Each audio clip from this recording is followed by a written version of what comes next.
My mom was diagnosed with dementia almost 7 years ago. My parents were both here recently visiting for 9 glorious days. Krista and I flew them in from Canada to Naples on a private chartered jet. My mom and dad are both 89 years old, in their 90th year. Amazingly, my mom and dad live independently still in the house that we were raised in. They've lived in the same home now for 50 years. 15 to 20 acre property, about 15 minutes outside of town. My dad still drives, and they look after each other. They're both in excellent physical health. My dad walks every day. My mom's in incredible physical health. But dementia, as you know, is an insidious disease that I would not wish on my worst enemy. And I have many worst enemies. My mom was here for the 9 days. Some of the challenges that we faced, and I thought these might be some different challenges when a person suffering from memory loss is placed in a brand new environment. A lot of times that can be challenging. So my wife Krista and I were concerned about the trip. We wanted to make this happen. My parents hadn't been anywhere in 7 years.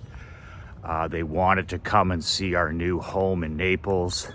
My daughter Emery was super excited about Grandma and Grandpa coming to visit. So we really wanted to make it happen. We couldn't have done it if they had to take 2 or 3 flights here. If it was a 14-hour travel day, there's no way they could have done it at their age. So we had to invest money and time and effort to get them here, and it was worth every single penny. When my mom was here, one of the problems that we faced, especially in the first few evenings, my sister Catherine is a nurse at the Heart Institute, and she calls it sundown syndrome. Sundown syndrome.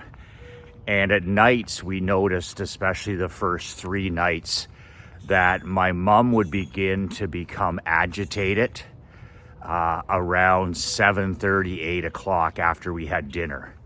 She'd be sitting out by the pool or sitting by the fire, and she would start to wonder where she was physically. She would say to my dad, are we going home soon? Referring to, if they came out to the lake in Canada, they have dinner and then we talk for a while and then they head back to their place. So hence the reference, are we going home soon? She lost her bearings in the evenings in terms of where was she. We would say, Grandma, you're in Florida. You're here for a week with us. You're staying overnight. And after the sun went down each night, she had a real challenge with that. And some days, some evenings were worse than others. And it must be a horrifying feeling to lose your bearings, to wonder where you are, to lose that sense of security. Where am I? Where's my home? Why aren't we returning? That kind of thing. So I have compassion and I have empathy for anybody and everybody that would be going through this insidious mental disease. So it was interesting. Each and every night we started to be anxious about what was going to happen after dinner. Was Grandma going to become anxious? Was she going to become agitated? Was she going to become sad? What was around the corner each and every evening? And my daughter Emery was sitting with us the third night. that this was happening, when Grandma was asking when they were leaving, when they were going home to Canada, that kind of stuff. And my daughter, I was reading to her that night for bed, and she said to me, she said, "Daddy, I have an idea to help Grandma. I have an idea to help Grandma." And I said, "Okay, what's that?" And you have to understand that my daughter, the first 3 days, she's only 10 years old. It was such an eye-opening experience for her, and she did such an incredible job supporting and loving her grandmother. Like, it's one of the proudest moments of my life, and I told her that. For 9 days, my daughter Emery, she had homeschooling, she had tennis, she had horsing, she had all these things on. And her love and compassion and empathy for her grandmother, it was unbelievable. And I told her that. I mean, we've never had Grandma or Grandpa live with us, so this was new for Emery. And she just looked out for her grandmother. She helped her, she supported her. From the time Grandma got up at 8 o'clock in the morning, Emery had her clothes laid out on the bed because she wouldn't, know what to wear. Emery laid out her clothes, her shorts, her shirt, her socks. She helped Grandma with, telling her what to wash her face and to brush her teeth. She knows to do that stuff, but she needs to be reminded. And then, anytime Grandma would go swimming or go in the hot tub, Emery would take her inside her bedroom and she would help her. She'd lay out her swimming suit and get her towel. And the same when she was getting ready for dinners, or if we were heading out on a boat ride or heading to the baseball game, Emery was just tremendous in helping. She would lay out her shoes and she would get her hat and she'd make sure that she had her sunscreen, make sure she had her purse, her wallet, all these details. And she was like she was a little personal executive. She was a personal assistant, and she just did it with love and compassion in her heart. And it was a wonderful experience for her in a difficult situation, because she got to see, she got to see this disease up front and close and in person. And she got to see not just the good times, when Grandma and Grandpa come over for a birthday or an anniversary or for Christmas or for Easter or Thanksgiving. It's only for 3 hours, and there's a big difference. We learned over these 9 days, there's a big difference. Somebody suffering from dementia and memory loss, they can be on their game for 2 and 3 hours. They're excited. There's lots of, stimulus. There's lots of activity. The environment's exciting. All that kind of stuff. So the person most often is really on their game. And we would see our mom, and she would be like, she would be really sharp. But when you live with somebody for 9 days, you see things like the sundown syndrome. After dinner, when the sun goes down, you actually get to see the ups and downs, the peaks and valleys of this treacherous disease. So the story I want to tell you about that makes me the most proud is when I was reading to Emery that night, she said, "Daddy, I think there's something I can do to help Grandma remember." And I was like, okay. And she said, "You know how I wrote on my bedroom mirror my goals for my dog walking company?" She took a black Sharpie and she wrote on her bedroom mirror all the dogs that she has to walk with boxes, and she checks them off with her black Sharpie each day when she walks them. And she does 6 walks, then it's $25 again. 6 walks, $25 again. So that's her accountability. Good morning. That's her accountability mirror, as the great David Goggins would say. She looks at that mirror every day and she sees, her dog walking goals for her company. So she said, "I'm going to take that black Sharpie, if it's okay, and I'm going to write on Grandma's bathroom mirror." And we have this massive bathroom mirror in grandma's shower and bathroom. And lo and behold, I get up the next day and she takes me by the hand and she says, I want to show you what I did for grandma. And what she did, and Mark Andre will put up a screenshot of it here. I took a picture with my I took a picture of it here so Mark Andre can put that photo up here in the video. But basically what it said in big black letters on the mirror, visualize that. It says, hi grandma, you are at Emery, Krista, and Michael's house in Florida. You are staying here for, and then it had the number of days left. So it had 7 days, it had 5 days, it had 3 days, it had 1 day. Have fun, Emery. So this is the big ass black Sharpie message that she printed up on grandma's bathroom mirror. Now that is what compassion and empathy looks like. I didn't have to tell her to do it. I didn't even encourage her to do it. I certainly didn't inspire her to do it or motivate her to do it. But this was a little girl who was thinking in her mind. I always talk about, who are you serving? Who are you serving? Who have you been called to serve? Who are you helping today? In small little ways, holding doors, smiling, saying hello, listening, being present, little things. And here's my 10-year-old daughter thinking, how can I help grandma? How can I help grandma? I'm already helping her. I'm looking after her, but how can I help her even more? And when we ask ourselves powerful contribution questions, when you ask yourself powerful gratitude questions, your conscious and your subconscious goes to work and answers those. How can I get even better? How can I contribute even more? How can I give back even more? How can I serve more people? When you ask your subconscious and your conscience these questions, don't be surprised when you get the answers. How can I get even better? How can I make even more money? How can I serve more people? How can I contribute more? How can I build an even better legacy of giving? How can I serve more people?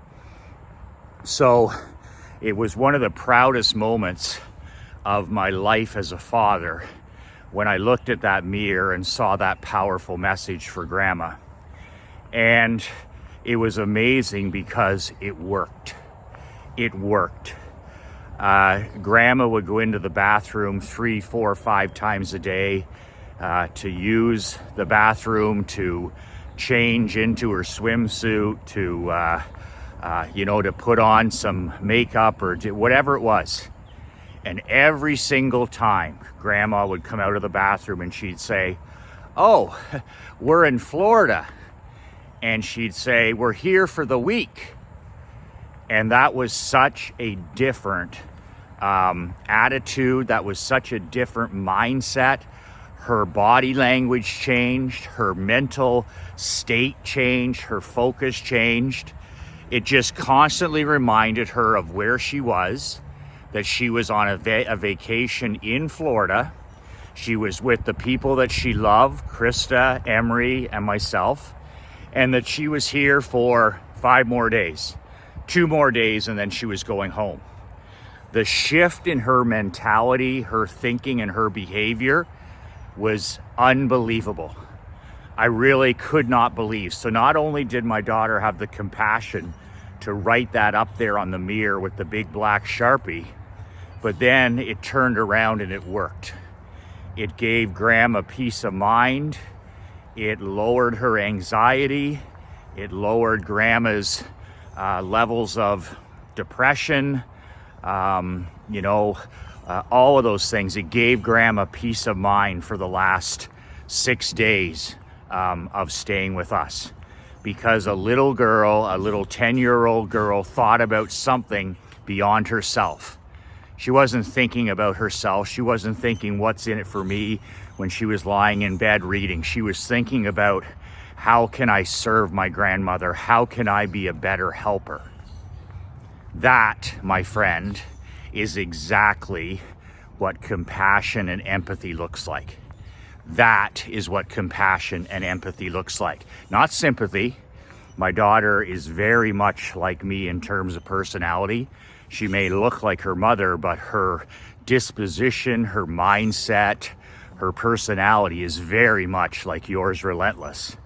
And she doesn't have a stitch, not an inch, not an ounce, not a fiber of sympathy in her body. In other words, she doesn't feel sorry for people. She has an amazing, good morning, amazing, huge heart.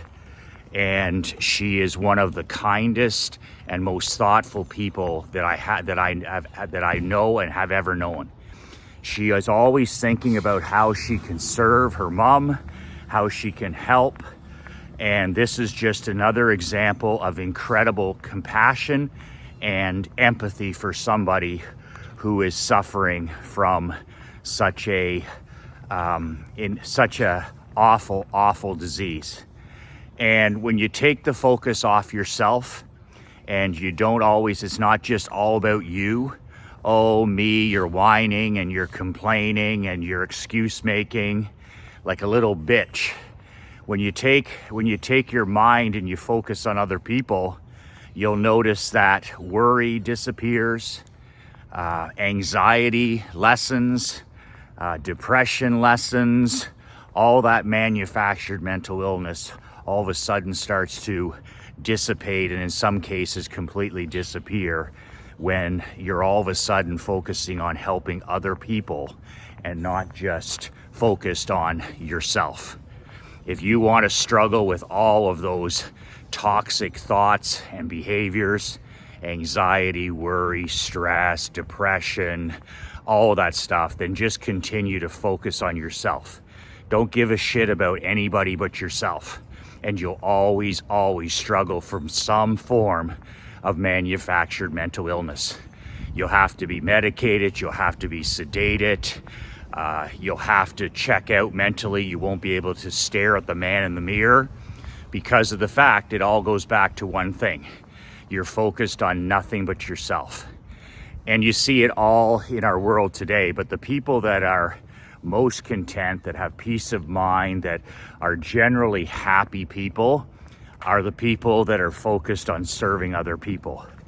And I'll tell you another pro tip that I've learned through 19 years of coaching kids, teenagers, and pro hockey players, plus my 31 years in the entrepreneurial arena, working with men and women, my customers, my clients, my prospects. What you clap for, you'll get more of that. What you clap for, you'll get more of that.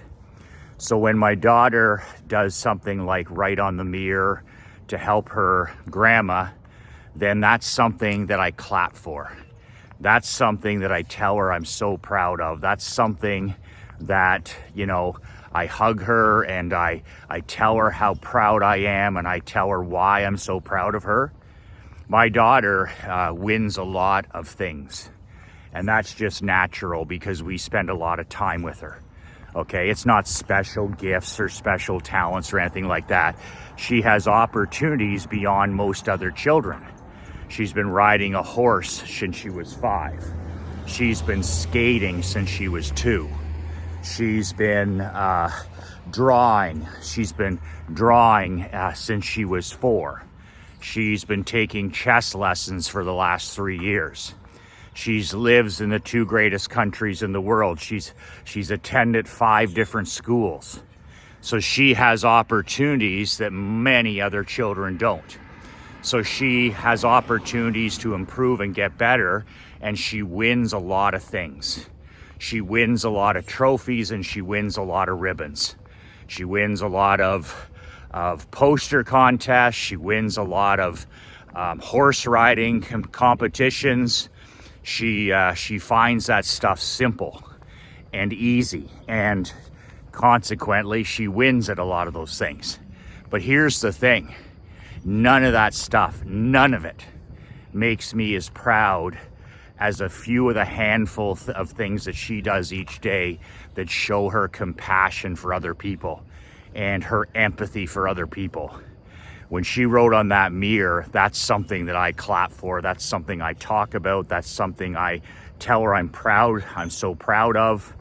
That's what I want more of. I really don't care about the trophies and ribbons. That's not going to be her life. I'm raising an alpha female entrepreneur. She's going to build companies that serve other people. She's going to build a company that serves, abused animals. She's going to build businesses that make money and serve other people. So it's really important that Krista and I clap for the right things. Every time your child shows gratitude or shows empathy or shows compassion, those are the things you need to be clapping for, because then you'll get more of that. And by the way, and I drive this into the heads of my mastermind members because they just don't get it. If you're a badass king, you're a badass king, you're an elite man, a husband, a father, grandfather, entrepreneur, then automatically, you are a coach. You are a coach. I'm a hockey coach, I'm a skating coach, I'm a marketing coach, I'm a business coach, but you're also a coach. Do you realize that? You're also a coach. You should be reading books about coaching. I read all the great books about all the great NFL coaches, the NHL coaches, the great baseball managers, the great basketball coaches, the great CEOs, anybody and everybody that was successful in a leadership position. I study them, and I've been studying them for 30 years. I just got finished reading Jimmy Johnson's book because he's one of the greatest football coaches in history. But do you realize, as the king of your castle, that you're a coach? You're a coach to your queen. You're a coach to your son, your daughter, your grandchildren. You're a coach to your employees. You're a coach if you're involved in community service. You're a coach. A leader is a coach. And you need to know what you're doing. You need to know how. You need to have the skills of coaching. So that's why it's so important that you clap for the right things as a coach. Your son or daughter, they're adults or they're teenagers, and you're like, well, they don't listen to what I say anymore. That's such bullshit. That is such a cop-out on your end. They listen more when they're teenagers. They just don't smile. Okay? When they're young adults, they listen more than when they were younger. And I know that for a fact. I've coached kids age 5 to age 25 for 19 straight years. I know when they're listening. I know when they're watching. Just all of a sudden, when they become teenagers and young adults, they don't listen to your bullshit as much. They focus on what you actually do. They model what you do. They model your drinking behaviors. They model your fitness behaviors. They model your cell phone use behavior. They model your nutrition. They model how you treat your wife. They model your family dynamic. They model your TV watching. They model your language. They model your everything. That's the only difference when kids become teenagers and young adults, is they stop listening and they start watching and modeling. In other words, what you say no longer matters because it's BS. And what really matters is what you do. And that's why what you do is so critical. Make sure in your home you're clapping for the right things. Make sure in your business you're clapping for the right things. Make sure in your marriage you're clapping for the right things. Make sure in anything that you're working at, whether it's the Rotary Club or the Lions Club or a charity, make sure you're clapping for the right things, because you'll get more of that. You'll get more of that. You don't think it's important that you clap for the things that are important to your wife? You don't think that your queen needs you to clap for things that are important to her? She's learning a new skill. She's meditating, she's taking a course in mindfulness, she's taking a new course in accounting, she's growing, she's contributing. You don't think it's important that you clap for that? To put down your phone if you're buried in your phone like 99% of cell phone junkies? You know, she's making bids for connection and you're buried in your phone or your email or texting. I think it's pretty important that what you clap for, because you'll get more of that. More of that. Your wife's trying to connect. She's trying to improve your relationship. She's taking care of your family. She's taking care of the home. That stuff needs to be clapped for. You need to stand and clap. You need to send Post-it notes. You need to write thank you letters. You need to write Christmas letters, Thanksgiving letters. You need to hug her. You need to kiss her. You need to do gratitude before bed. You need to clap for those things. You'll get more of that. Same thing with your son, your daughter, your children. When you see empathy and compassion, when you see entrepreneurship, do you clap for those things? When you see them helping somebody else, do you clap for those things? When you hear them talking positively about somebody else or talking positively to themselves, do you clap? Do you make a note of that?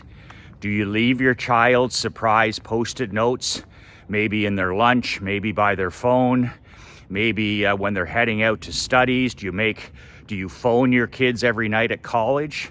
Instead of texting, do you pick up the phone? Are you in a position to clap? Do you know what they're doing well?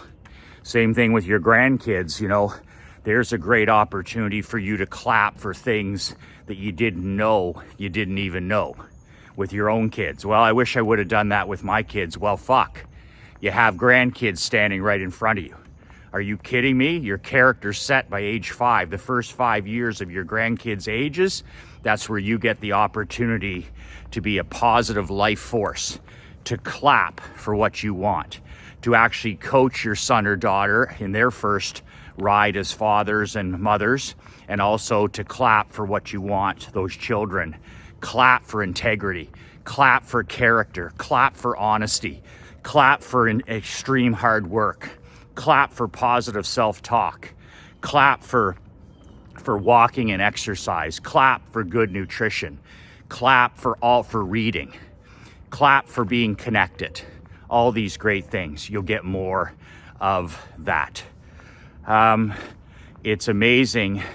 There's so many good qualities in people, especially our wives and our children. But if we don't make mental notes and we don't clap for what's happening, then don't be surprised when it doesn't repeat itself. There's nothing worse than trying to improve yourself or doing something for somebody else and you don't get nobody claps for it, recognizes it. It's just amazing. When my daughter started her little dog walking company here, and she did the flyers and all this stuff, and she's made herself $100 American already here, just walking dogs for $5. And she did it by handing out paper flyers that she designed. Man, when she came to me, I could have sat there on my phone. She came out, I was writing, it was writing time. She came out and I was sitting at the pool by my laptop. And I could have been there, she could have come up, she came up beside me to tell me this great idea she had. This is 2 months ago, and she said, "Daddy, I want to start a dog walking company. I want to have flyers, I want to do this." If I hadn't closed my laptop, put it away and sat there and talked to her for 20 minutes, if I hadn't accepted that bid for connection, that was a bid for connection from my child. If I would have sat there buried in my email or buried in my copywriting, I would have missed that opportunity to connect with the most important person in my life, my daughter. Instead, I shut my laptop and I gave her 100% of my focus. And we talked about the things she had to do, and she went after 20 minutes and she went and she did them. And the rest is history. I clapped when she showed that entrepreneurial spark. You know, how many kids do that when they're young? I'm going to start this company. I'm going to start this business. I'm going to start a window washing company. I'm going to cut grass. I'm going to plow snow. I'm going to do whatever. And mom or dad are like buried in their phone or watching TV or following creepy Joe Biden or gambling or watching cat videos. And then the kid makes a bid for a connection with their parent. and there's no clapping, there's no pat on the back, there's no encouragement. And the next thing you know, it's, oh, my child never had any passions for business. My child never had any passions for art. My child never had any passions for learning. My child never had any passions for reading. My kid never had any passions for mathematics or chess. I couldn't get my kid to go out and golf. You know, she just spends all her day in her bedroom on her phone. She's 12 years old. We gave her the phone when she was 10, and now she's battling all kinds of different mental health issues. But you know what? We don't really know what's going on. You know, it's the 18 hours a day that she's on a screen might have something to do with it. But you're too busy. You're buried in yourself. You're buried in yourself. You don't even know what to clap for. You don't even know what to clap for. Most dads don't have a clue what to clap for. They're lost in their phones. Most mothers, not a clue what to clap for. So this is a biggie, man. This is a biggie. What you want more of in your life, you need to clap for with your best friend's secret weapon, with those gifts from God, your children and your grandchildren, from your employees. Costs nothing. Costs nothing for a compliment. It costs nothing to clap. It costs nothing to positively reinforce a behavior. Good job. Good job. And it means something. It means something when it's honest and it's candid. Clear is kind. Unclear is unkind. Brene Brown. Clear is kind. Unclear is unkind. So clap for more of what you want. So that's it. I want to share that story. What compassion and empathy looks like when you serve other people and you think about other people and you focus on helping other people, how mentally it improves everything in your world. What is it? The key, the secret to living is giving. The secret to living is giving. What did my daughter do there? She gave grandma a chance for peace of mind. She gave her grandmother a chance to feel better. That's compassion, that's empathy, that's giving. That's focusing on somebody else, on serving somebody else. And that's how simple. It didn't cost $1. It didn't cost a nickel. All she had to do was focus on the question, how can I help grandma even more? How can I help grandma even more? It hurts when a 10-year-old kicks your ass, eh? She had her flyers out before 6 ways to Sunday with half her brains behind her back. You still don't have your flyers out. She had four customers leads in 48 hours after moving here. How many customers and leads have you got today? She had testimonials from satisfied clients up on the community Facebook page. Didn't have to ask for them. How many testimonial Facebook or whatever you want to call them, written testimonials do you have from satisfied clients?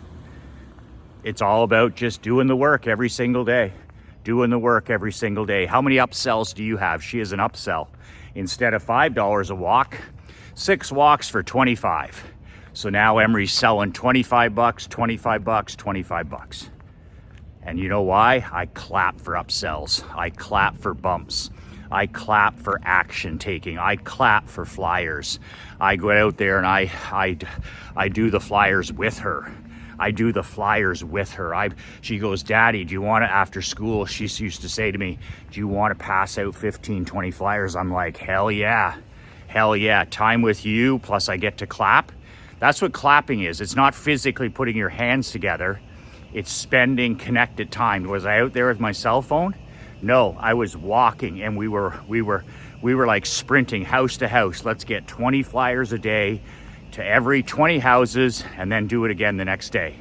I was clapping by giving her my focus. I was clapping by giving her my interest. I was clapping by giving her my precious, precious time. And that's what a father is supposed to do. Clap for what you want with your focus, your interest, and your time. That's it. If you don't have a copy of my book, How to Get Your Ass Kicked in Business and Life, make sure you grab a copy below. We have a product. I've dusted off my old renegade marketing newsletters. There's a massive box of 7 years of newsletters that Leanne creates. It's a physical, it's paper and ink, 7 years of newsletters. And you can get a huge discount. It's usually $2,000. And this week, I'm selling it for $9.97, and then I'm pulling it off the market again. I don't sell it most of the time. It's hardly ever. It's called my Black Hat Letters, blackhatletters.com. The link is below. And if you purchase the product by this Friday at midnight, you'll get the $1,000 discount. So I'm not charging $5,000. I'm not charging the $2,000 that I did last time. I'm going to charge you $9.97. $9.97 for 7 years of my old renegade newsletters. My God, marketing seminar. That's your life preserver right there for the next 5 years as economic winter is here. 7 years of my physical newsletters for $9.97. And I'll give you a 12-month money-back warranty. So you buy the product for $9.97. We ship it to you. It's 25 pounds. It's 25 pounds. It's the biggest doorstop you'll ever buy. If you don't like the newsletters, you can use it to hold open a heavy door. So interesting is if any time during the year, 12 months, you don't like the product or it didn't work for you or whatever, just email Leanne and I'll refund your $9.97. And you don't even have to ship the brick back. I'll go that far. I don't care. Like if you can't find value in 7 years of my marketing newsletters, I don't know. I mean, you're just not the type of guy who invests in himself. You're one of those scarcity guys. So do what Robert Kiyosaki and say to yourself, how can I afford this? Never like, oh, that's expensive. And it's not expensive. It's $9.97. That's one client. That's one client in the insurance business. And I'm giving you 7 years of newsletters. Wow.